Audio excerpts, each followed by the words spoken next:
There are a million tried and true ways to run a marathon, but there's really only one worst way to do it. Let me explain. The idea for this video all started last year when I decided to run the Los Angeles Marathon. One of the most popular marathons in the entire country. Every year, over 25,000 runners line up and take their marks at Dodger Stadium to run 26.2 miles throughout all of Los Angeles. The LA Marathon, it's not just a race, it's a full-on citywide spectacle with thousands upon thousands of friends, family, strangers, all cheering you on to become a finisher and earn that medal.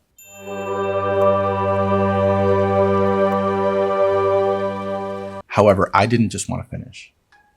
I had a personal goal too. My goal was to beat my previous marathon time of 4 hours and 58 minutes, a time that I was not proud of because I wanted to be like the greats.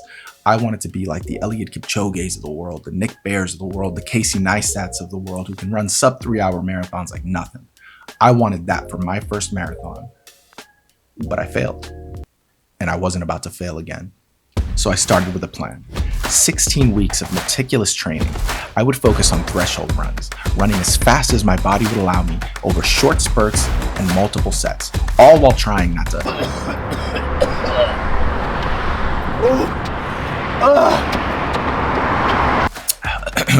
Well, I would focus on long runs, I would focus on easy runs, and I would focus on my nutrition.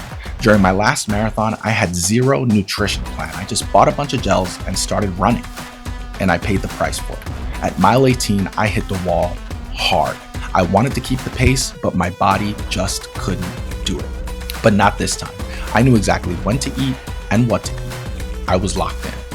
I laced up my shoes, set my watch, started running, and running some more. And for the first time in a long time, I felt like I hit my stride. The miles felt good, the recovery was great. I was feeling confident. Maybe a little too confident.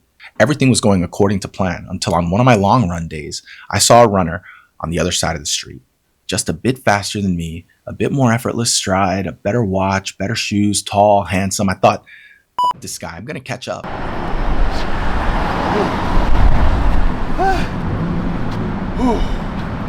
Gotta fucking pass out. It turns out this runner was much, much faster than me. And not only did I never catch up to him, I watched as he casually turned a corner and walked into his apartment building, finished with his run. While I stood there, legs cooked, lungs on fire, gassed, realizing I still had 15 miles to go. I felt like an idiot. I mean, who knows that could have been a short run for him. It could have been a threshold run for him. It could have been a million things, but I was just so focused on catching up, on beating this guy that I cooked my entire run. My whole workout was done. I wasn't going to be able to finish. And needless to say, I didn't. Later that night, as I lay in bed thinking about how handsome this guy was, how much of a better runner this guy was, it hit me. This wasn't about running. It was about a pattern. In middle school, the tortoise and the hare taught us that slow and steady wins the race. Confucius said it doesn't matter how slow you go as long as you keep moving.